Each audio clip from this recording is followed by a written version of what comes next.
Hey guys, welcome back. We are going to try and finish the sculpture. So as you know, my goal is to get the proportion, and right now this is the status of the sculpture. And there's some parts that I don't particularly like, the anatomy is rough, but that's okay. One thing I found is that it's kind of difficult to push yourself to finish things. It's easy to start, but midway I get this feeling like, oh, maybe I should have picked a whole different reference or a different pose. But for me, it's always good, and I realize this, is to just kind of push through and try and finish things. So that's what we're going to do in this session, in this video. We're going to push ourselves to finish this. So I wanted to go over a little bit of the anatomy. Here you have, of course, the humerus bone, otherwise known as the funny bone. And then here, this bony landmark, that's the lateral, or this one is the medial epicondyle of the humerus, and this one's the lateral epicondyle of the humerus. When you keep that in mind, you need to make those visible. So I need to flesh it out just a little bit more. And then on the lower arm, you have two bones, the radius and the ulna. Sometimes people don't know the difference between the radius and the ulna. And the way to tell the difference between the ulna and the radius is that on your own arm, you can look for this bone here, this little landmark, that is the styloid process of the ulna. And you have another one here on the radius, but it's a little bit hard to see. But this is a great landmark, so you can take measurements. When you look for that, you know to put a little bone here that's going to designate where the ulna is. When I was first studying anatomy, I would look for those styloid processes of both of those bones for the identification. This one, you have the humerus, and then the radius and the ulna. And of course, look for the same epicondyle here, medial and lateral, and then radius and the ulna.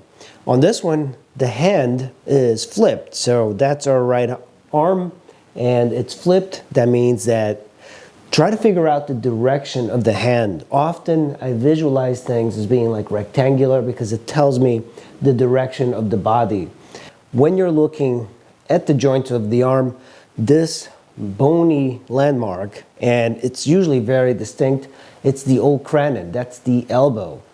The olecranon is part of the ulna, so remember that little styloid process?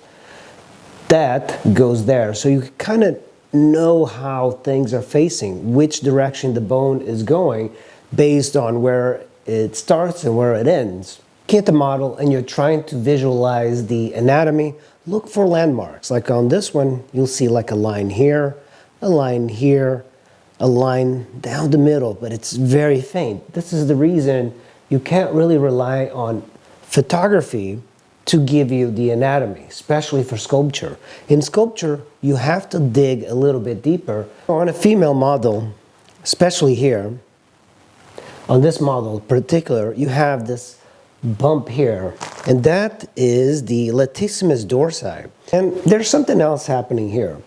So you have the latissimus dorsi here that extends all the way to the back, and then you have above it, and it's a little bit fainter, that is your teres major. And when I put a muscle group like this, I'll take this tool, especially with oil clay. You have to kind of blend it together using these wire tools. At least that's what I found. I do mostly water clay, the deltoid on the backside, and then you'll have the triceps. The triceps are going to extend to here. There's going to be the attachment there, and then you'll have the muscle very smoothly going in. This lumpiness here is the coracobrachialis. The name usually designates where it starts and where it ends. So coraco means the coracoid process of the scapula, and it goes into the insertion of the humerus. So it'll start there and then attach itself into the shaft of the humerus. You'll see much more muscle groups more individually. So here you'll have the deltoid, and you can kind of designate how you're going to see. You see this one? I realized that it needs to be just a little bit bigger. Even on a female model, you'll have a little bit more flesh here. And on this model, you have a reversal, which makes it very interesting because we have the contrapposto, we have all of these varying directions. This here is the palmar side of the arm.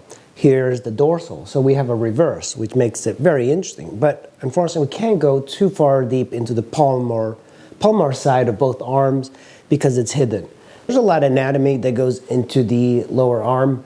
The one thing that is really important to realize is that you have flexors and extensors. What creates that curve of the lower arm in this particular pose is this extensor digitorum.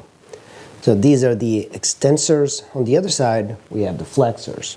Of course, the thumb is controlled by two muscles. It's the abductor pollicis longus and the extensor pollicis brevis. Very different, but you will be sculpting that a little bit. It's just important to note this little notch here is called the anatomical snuff box. I don't know why they call it that, but I heard from one of my teachers that it was used for sniffing cocaine. I'm probably going to do more of these in the future, but right now I'm just going to work on the sculpture entirely. And another thing to note is that, so you have all of these muscles, don't keep them too rigid. For example, where the hand is, there's going to be a depression where she is grabbing onto the arm. So those are things you have to keep in mind.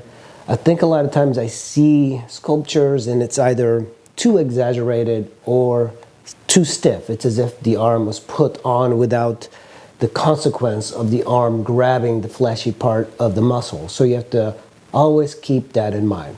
This particular model has got these dimples. And the dimples, actually you can use them as reference points.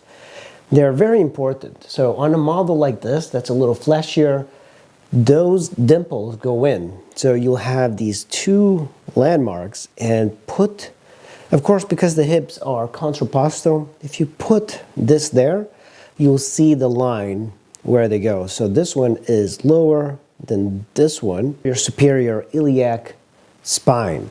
And in the front would be the crest. So the crest is the pelvis going towards the front. That would be the crest. And this would be the spine. On male models, that little bump, and I might exaggerate this just a little bit. I want the crest to be a little bit, or the spine a little bit lower. But on a lot of female models, this creates dimples because they have more fat around. So everything around creates this depression on the bone. On male models, typically there's no dimples, and that part goes up because women store much more fat in their pelvis and legs than men.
one of the things I do regret about this particular armature is that I put the armature right there. And that's normal for a lot of armatures, but I wish that in hindsight, I should have put it right in here because there's a lot less detail on the side than there is here. So what that means is that after I scan it, I'm going to have to finish this in 3D. And I also might consider sculpting this or making a mold of it and casting it in plaster. It would look so much better, I think. But you know, for right now, it's a fairly decent sculpture with just a few imperfections. It's just, normally with a water-based clay, I would take a cloth and really just do this really quickly. But unfortunately, for oil-based clay, it's just a little bit more tedious than what I'm used to. Well guys, that is the end of this standing female sculpture. This is monster clay. So this was very difficult, and I think what I find difficult about this sort of clay is that finishing is a little bit harder than the buildup. I do like the buildup using the armature, but water clay is easier to finish because you can use water and of course a little bristle brush and manipulate things. But this, you have to rely on completely different tools. So as you're seeing this, the next step is to scan it, and then I'll put it up in Cold 3D in my Patreon page so you can download it.